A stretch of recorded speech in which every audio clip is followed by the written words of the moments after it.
Hello student. आज हम पढ़ेंगे अध्याय 8। इससे पहले हमने अध्याय 7 पढ़ा था और हम 6 क्लास की NCERT इतिहास को कवर कर रहे हैं। ठीक है, इससे पहले हमने 7 लेक्चर पढ़ा दिए। आज हमारा 8वां लेक्चर है जिसमें हम पढ़ेंगे सम्राट अशोक के बारे में।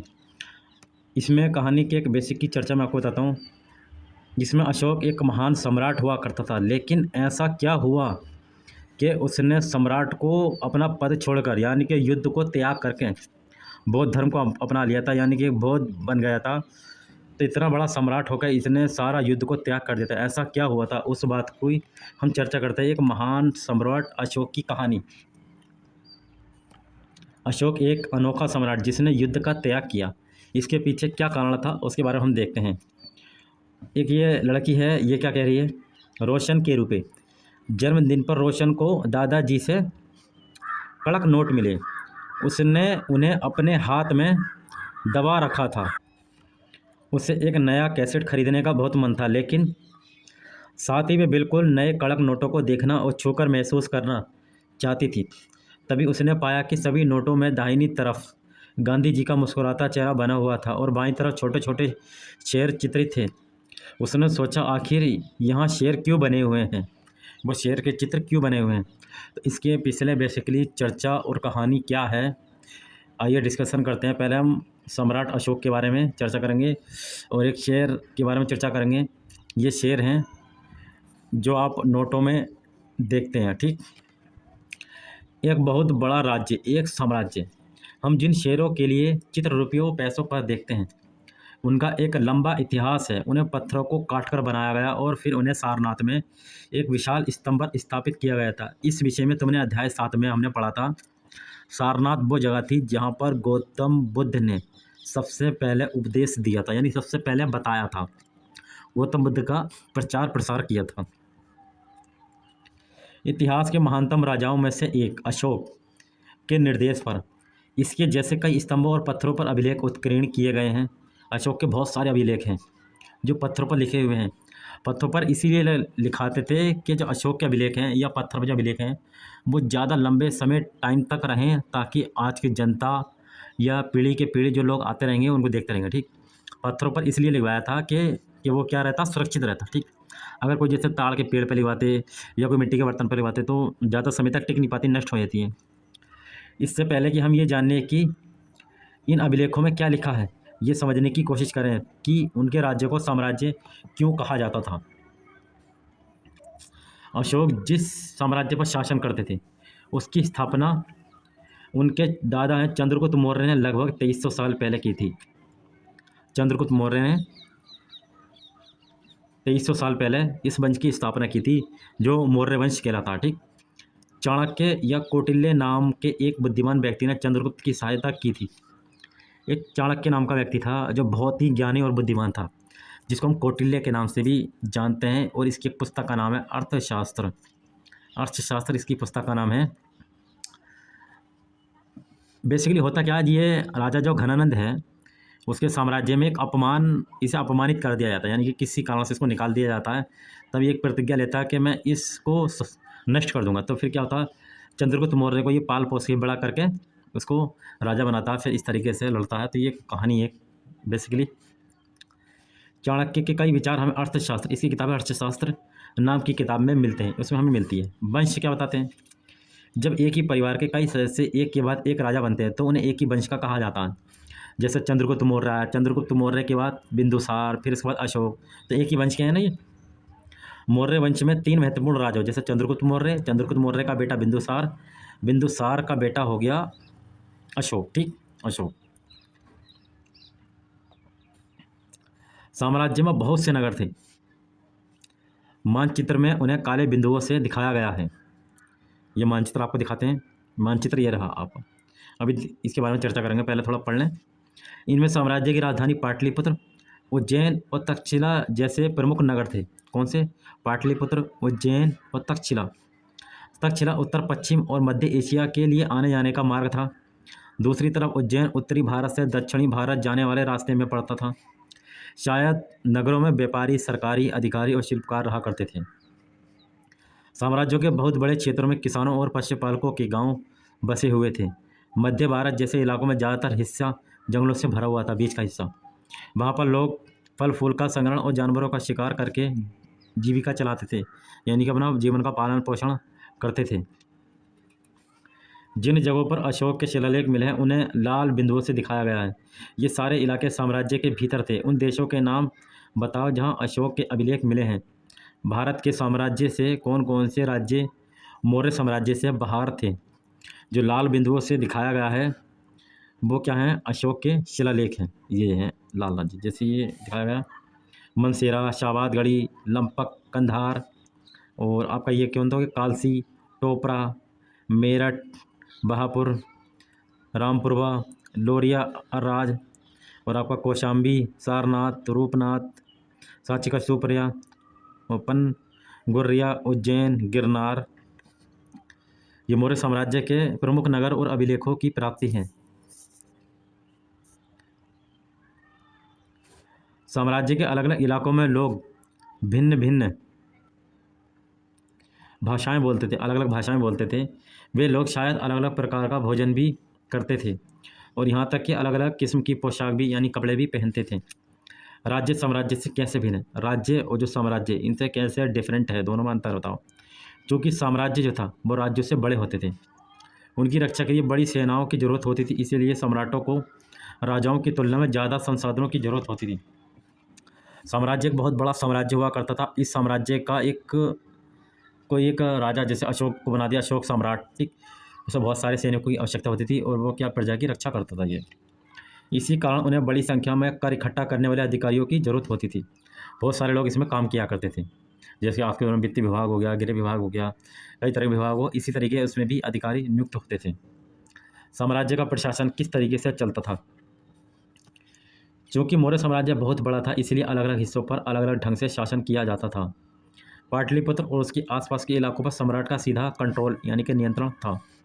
इसका मतलब यह हुआ कि इलाकों के गांवों और शहरों के किसानों और पशुपालकों, शिल्पकारों और व्यापारियों से कर इकट्ठा करने के लिए राजा अधिकारियों की नियुक्ति करता था। जो राजा के आदेशों का उल्लंघन करते थे, अधिकारी उनको सजा भी देते थे। इनमें से कई अधिकारी को वेतन भी दिया जाता था। संदेशवाहक एक जगह से दूसरी जगह घूमते रहते थे और राजा के जासूस अधिकारियों के कार्यकलाप पर नज़र रखते थे।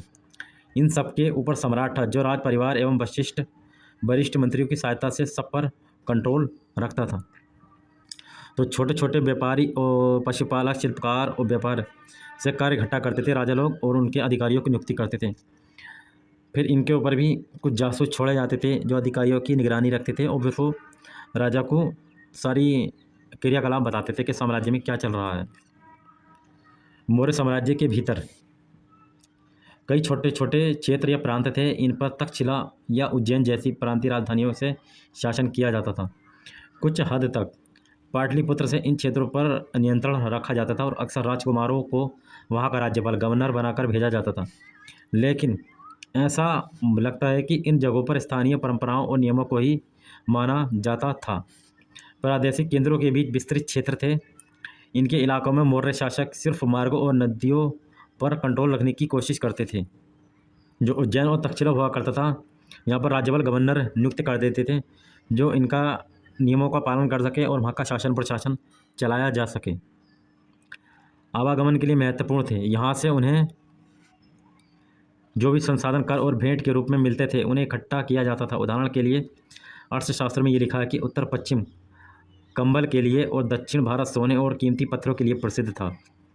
जो उत्तर पश्चिम का एरिया वो कंबल के लिए और जो दक्षिण का एरिया वो सोने और कीमती पत्थरों के लिए प्रसिद्ध था। तो यह है कि संसाधन नजराने के रूप में इकट्ठा किए जाते थे। नजराना क्या होता है? जहाँ कर नियमित ढंग से इकट्ठा किए जाते थे वही नजराना अनियमित रूप से जब भी संभव हो इकट्ठा किया जाता था। तो नजराने में यही अंतर है कि कर एक क्या है, जैसे कोई फसल वगैरह हो गई तो एक नियमित तरीके से लिया जाता था, लेकिन नजराना अनियमित तरीके से, इसमें कोई वो नहीं था कि स्वेच्छा से लोग इसे देते थे। ऐसे नजराने विविध पदार्थों के रूप में प्रायः ऐसे लोगों से लिए जाते थे जो स्वेच्छा से अपनी मर्जी से इसे देते थे नजराने को। राजधानी में सम्राट। राजधानी में सम्राट मेगास्थनीज चंद्रगुप्त के दरबार में पश्चिम एशिया के यूनानी राजा सेल्यूकस निकेटर का राजदूत था। कौन? मेगास्थनीज। तो चंद्रगुप्त मौर्य के दरबार में कौन रहता था? मेगास्थनीज। ये सेल्यूकस निकेटर का राजदूत था। अब मेगास्थनीज ने क्या देखा इसके बारे में बताता मेगास्थनीज। यहाँ हम उनके विवरण का एक अंश दे रहे हैं, छोटा सा पार्ट दे रहे हैं। जो सम्राट हैं, जनता के सामने आने के अवसरों पर शोभा यात्रा के रूप में जश्न मनाया जाता था। जब सम्राट आता था तो उसकी शोभा यात्रा के लिए जश्न मनाते थे और उन्हें एक सोने की पालकी में लेके जाया जाता था सम्राट को। उनके अंगरक्षक जो थे वो सोने और चांदी से अलंकृत हाथियों पर सवार रहते थे। हाथियों पर सोने और चांदी के आभूषण पहने हुए बैठे होते थे और उसके चारों तरफ उनसे चलते थे। कुछ जो अंगरक्षक थे वो पेड़ों को लेकर चलते थे। इन पेड़ों पर क्या है, प्रशिक्षित तोतों का एक झुंड रहता था, तोतों का, जो सम्राट के सिर के चारों तरफ चक्कर लगाता रहता था सिर के ओर, ताकि कोई हमला ना कर दे। राजा जो है सामान्यतः हथियारबंद महिलाओं से घिरे रहते थे। महिलाएं चारों तरफ रहती थी उसके हथियारों से, ताकि इससे कोई हमला ना कर सके। वे हमेशा इस बात से डरे रहते थे कि कहीं कोई उनकी हत्या करने की कोशिश ना करे। उनका खाना खाने से पहले एक खास नौकर उस खाने को चखते थे। वे लगातार 2 रात तक एक कमरे में नहीं सोते थे। यदि कोई खाना सम्राट खाता था उससे पहले उनको नौकर खाते थे उस खाने को, और 2 रात तक ये कमरे में नहीं सोते थे, बदल बदल कर कमरे में वे सोया करते थे। और पाटलिपुत्र, पाटलिपुत्र अब जो इस समय जो नाम है पटना, इसके बारे में क्या चर्चा की गई है। जैसे यह एक विशाल और खूबसूरत नगर था पाटलिपुत्र। यह एक विशाल प्राचीर से घिरा था जिसमें 570 बुर्ज और 64 द्वार थे, आने जाने के लिए रास्ते। 2 और 3 मंजिल वाले घर, 2 मंजिल और 3 मंजिल वाले घर होते थे। वो घर प्रायः लकड़ी के बने होते थे या कच्ची ईंटों से बने होते थे। राजा का महल भी काठ से बना है जिसे पत्थर की नक्काशी से अलंकृत किया गया है। ये चारों तरफ से उद्यानों और चिड़ियों के लिए बने बसेरों से घिरा हुआ होता था। राजा द्वारा खाना खाने के पहले खास नौकर उस खाने को क्यों चखते थे, आप बता सकते हैं? मतलब इसीलिए चखते होंगे कि यदि कोई इसमें जहर अगर मिला है तो सम्राट की मृत्यु नहीं हो, जिससे पहले नौकर यदि मरेगा तो पता चल जाएगा कि इस खाने में कुछ न कुछ मिलावट की चीज़ मिला दी गई है। अच्छा, पाटलिपुत्र मोहनजोदड़ो से किस प्रकार भिन्न था? उस समय का मोहनजोदड़ो और पाटलिपुत्र किस प्रकार भिन्न था? अशोक एक अनोखा सम्राट। अशोक मौर्य वंश के सबसे प्रसिद्ध शासक थे। वे ऐसे पहले शासक थे जिन्होंने अभिलेखों द्वारा जनता तथा अपने संदेश पहुंचाने की कोशिश की थी। अशोक के ज़्यादातर अभिलेख प्राकृत और ब्राह्मी लिपि में हैं, प्राकृत भाषा और ब्राह्मी लिपि में हैं। ज़्यादातर जो अभिलेख हैं, जो अपना प्रचार है, वो अभिलेखों के माध्यम से किया करते थे। कलिंग युद्ध का वर्णन करता हुआ अशोक का अभिलेख, ये माना जाता है कि अशोक का ये कौन सा अभिलेख है? 13वां अभिलेख है ये। अपने एक अभिलेख में अशोक ने यह बात कही कि राजा बनने के 8 साल बाद मैंने कलिंग की विजय की। कितने साल बाद? 8 साल बाद मैंने कलिंग की विजय की। लगभग 1.5 लाख लोग बंदी बना लिए गए, 1 लाख से भी ज़्यादा लोग मारे गए। लगभग 1 लाख लोग मर गए इसमें और 1.5 लाख लोग बंदी बना लिए गए इस कलिंग के युद्ध में। इससे मुझे अपार दुख हुआ। क्यों? उसको ये लगा कि यार इतने 1 लाख लोग मर गए, तो इसके जो घर वाले हैं, इसके बच्चे हैं, तो वो भी शोक मना रहे होंगे, जो घायल हो गए। तो कहीं ना कहीं ये बहुत घायल परिणाम हो सकता है। जैसे इतना रक्तपात हो गया, इतना रक्त बह गया, इतना खून बह गया, तो कहीं ना कहीं उसके मन में एक जिज्ञासा हुई कि ऐसा क्यों हुआ। जब किसी स्वतंत्र देश को जीता जाता है तो लाखों लोग मारे जाते हैं और बहुत सारे बंदी बनाए जाते हैं। इसमें ब्राह्मण और श्रमण भी मारे जाते हैं। लोग अपने अपने सगे संबंधी और मित्रों को बहुत प्यार करते हैं तथा दासों और मृतकों के प्रति दयावान होते हैं। वे भी युद्ध में या तो मारे जाते हैं या अपने प्रियजनों को खो देते हैं। ठीक, सगे संबंधी हो गए, रिश्तेदार हो गए, वो भी मारे जाते हैं। इसीलिए मुझे पश्चाताप हो रहा है। अब मैंने धम्म करने पर दूसरों को इसकी शिक्षा देने का निश्चय किया है।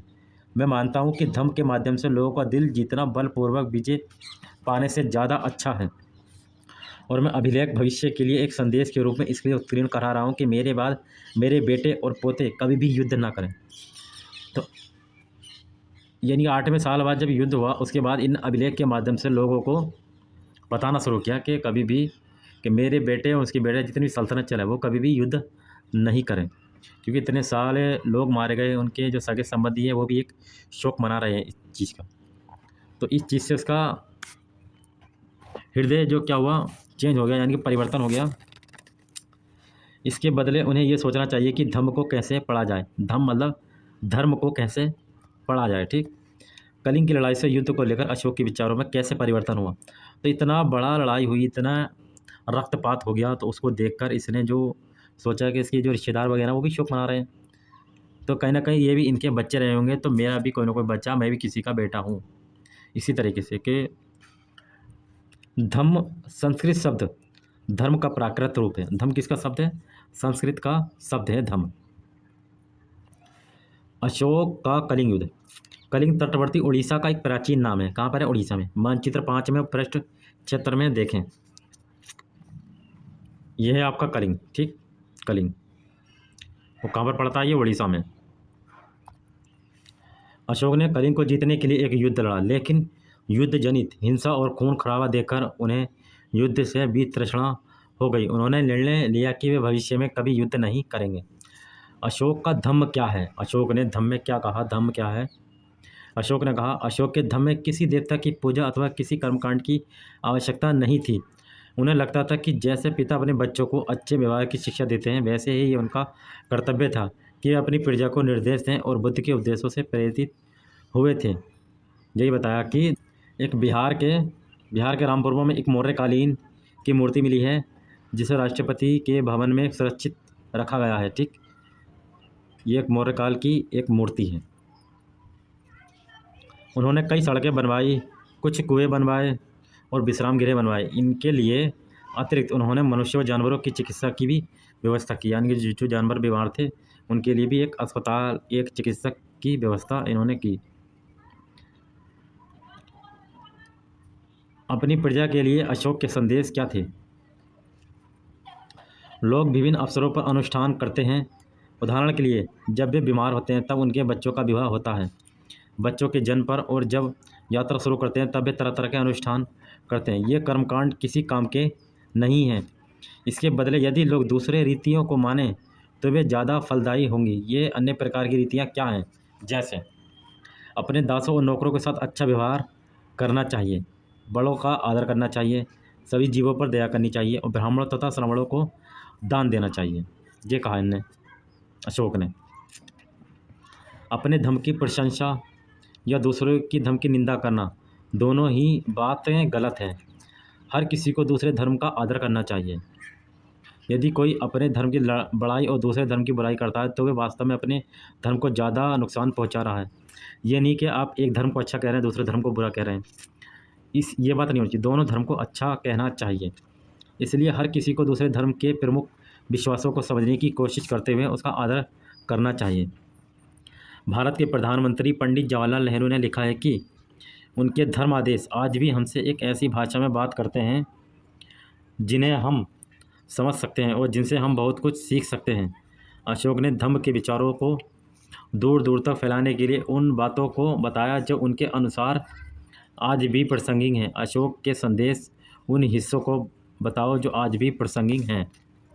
तो अशोक के जो हैं शिलालेख वो कौन सी? प्राकृत और ब्राह्मी लिपि में हैं। ब्राह्मी लिपि, आधुनिक भारत की ज़्यादातर लिपियाँ पिछले सैकड़ों वर्षों में ब्राह्मी लिपि से उत्पन्न हुई हैं।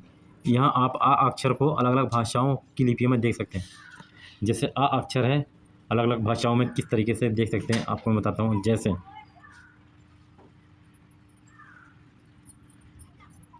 जैसे मान लो ये आ है, तो ये आ अपनी देवनागरी लिपि में, अपनी जो भाषा में देवनागरी लिपि है जो हिंदी में है, और जो ब्राह्मी लिपि है शुरू में वो आ इस तरीके से बनता था आ। ठीक, बांग्ला भाषा में आ इस तरीके से बनाते हैं, ये आ इन्होंने बना रखा। मलयालम में आ इस तरीके से बनता है। ठीक, तमिल में आ इस तरीके से बनाते हैं। तो आ को अलग अलग भाषाओं में और अलग अलग लिपियों में आप देख सकते हैं कि ब्राह्मी लिपि में आ, देवनागरी लिपि में आ, बांग्ला में, मलयालम में, तमिल में ये आ के अलग अलग भाषाएं और लिपि देख सकते हैं। अब मौर्य साम्राज्य से उभरने से थोड़ा पहले, लगभग 2400 साल पहले, चीन में सम्राटों ने चीन की दीवार का निर्माण शुरू करा। ये चीन की दीवार आपको दिख रही है मैप में। ठीक, चीन की दीवार। इसे बनाने का उद्देश्य उत्तरी सीमा की पशुपालक लोगों से रक्षा करना था। इस दीवार का बनाने का अगले 2000 सालों तक इस दीवार का निर्माण कार्य चलता रहा। कितने? 2000 सालों तक ये दीवार कंप्लीट हुई है, क्योंकि साम्राज्य की सीमाएं बदलती रहीं, साम्राज्य आते गए जाते गए। ठीक, इसलिए ये काफ़ी लंबे समय बाद पूरी हुई। ये दीवार लगभग 6400 किलोमीटर लंबी है। कितनी? 6400 किलोमीटर लंबी है तथा पत्थर और ईंट से बनी है। इसकी ऊपरी सतह सड़क जैसी चौड़ी है। इस दीवार को बनाने के लिए हज़ारों लोगों को काम करना पड़ा। हर 100-200 मीटर की दूरी पर एक निगरानी के लिए बुर्ज बनाए गए। यानी कि हर एक 100-200 मीटर, जैसे मान लीजिए दीवार बनते गए तो यहाँ पर एक क्या बना दिए, बुर्ज बना दिए। इसी तरीके से फिर चलते गए, फिर यहाँ बुर्ज बना दिए निगरानी करने के लिए, ठीक। या फिर यहाँ पर लोग रहते थे। पड़ोसी देशों के प्रति अशोक का रवैया चीनी सम्राटों के रवैये से कैसा भिन्न था? अशोक का साम्राज्य राज्य से बड़ा होता था, इसकी एक राजधानी होती थी और अधिकारियों की नियुक्ति करते थे और फिर ये सारी सूचना सम्राट को देते थे। कुछ संदेश वाहक भी थे, प्रांत थे इसमें, ठीक। फिर इसने जो है सब कुछ छोड़ छाड़ के धम्म की नीति अपना ली थी। धम्म आने यानी इसने शिक्षा का प्रसार किया। कल्पना करो, इसमें ये बात दी गई है कि यदि आप कलिंग पर रहते हैं, ठीक, कलिंग का युद्ध आपने देख लिया, युद्ध देखने के बाद आपने देखा इतने लोग मारे गए। फिर अशोक ने क्या करा, धम्म का प्रचार प्रसार करना शुरू कर दिया, यानी कि युद्ध की नीति को त्याग दिया और धम्म के लिए इसने, यानी कि धर्म के प्रचार के लिए इन्हें कुछ अधिकारियों को छोड़ दिया। तो आपसे बातचीत करने के लिए तो आप किस तरीके का व्यवहार आप उनसे करेंगे, तो ये आपको बताना। आओ आगे की बात करते हैं। 2300 साल पहले मौर्य वंश की शुरुआत हुई, लेकिन 2200 साल पहले मौर्य साम्राज्य का पतन, यानी कि पतन होना शुरू हुआ, यानी कि समाप्ति की ओर। इसके स्थान पर साथ ही अन्य जगहों पर भी नए नए राज्यों का उदय होने लगा। जैसे पश्चिम उत्तर में, उत्तर भारत के कुछ भागों में करीब 100 सालों तक हिंद यमन राजाओं का शासन रहा, हिंद यमन राजाओं का। इनके बाद पश्चिम उत्तर तथा पश्चिमी भारत पर शक नामक मध्य एशियाई लोगों का शासन स्थापित हुआ। इनमें से कुछ राज्य लगभग 500 वर्षों तक टिके रहे, जब तक कि शक शासकों को गुप्त शासक से पराजित नहीं मिल सकी। अध्याय 11 में हम पढ़ेंगे। शकों के बाद फिर कुषाण आए लगभग 2000 साल पहले। फिर इसके बाद जो कुषाण है वह हम अध्याय 10 में हम पढ़ेंगे। उत्तर और मध्य भारत के कुछ इलाकों में मौर्य सेनानायक पुष्यमित्र शुंग ने एक नए राज्य की स्थापना की। शुंग के बाद फिर कण्व आए और कुछ वंशों का शासन तब तक चलता रहा जब तक लगभग 1700 वर्ष पहले गुप्त साम्राज्य की स्थापना हुई। इससे पहले छोटे मोटे राज्य स्थापित हुए हैं। हमने देखा कि पश्चिम भारत के कुछ हिस्सों पर शकों का शासन था।